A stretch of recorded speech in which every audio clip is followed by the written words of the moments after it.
का झटका जोरों से लगेगा। बिजली का बिल अवाम पर बिजली बनकर गिरेगा। बिजली 7 रुपए 91 पैसे महंगी करने की तैयारी। इस बार इजाफा फ्यूल एडजस्टमेंट की मद में नहीं होगा। बिजली का फी यूनिट बुनियादी टैरिफ बढ़ाया जाएगा।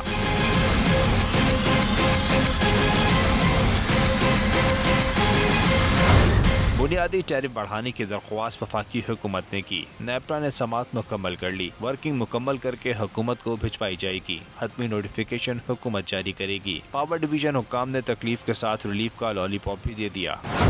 कहा लाइफ लाइन और प्रोटेक्टेड सार्फिन के लिए कोई इजाफा नहीं होगा। टैरिफ में इजाफे के बावजूद हुकूमत 220 अरब की सब्सिडी देगी। 50% सार्फिन पर कोई फर्क नहीं पड़ेगा। हुक्काम के मुताबिक जुलाई में 3.5 रुपए इजाफा होगा, जिससे बुनियादी टैरिफ 18 रुपए 98 पैसे हो जाएगा। सितंबर में मज़ीद इजाफे से टैरिफ 22 रुपए 48 पैसे फी यूनिट तक जाएगा।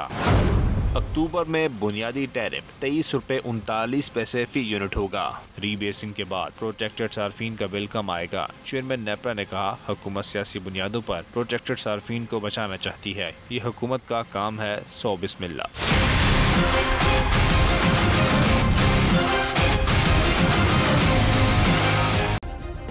सब्सक्राइब करें और बेल दबाएं ताकि कोई खबर रह न जाए।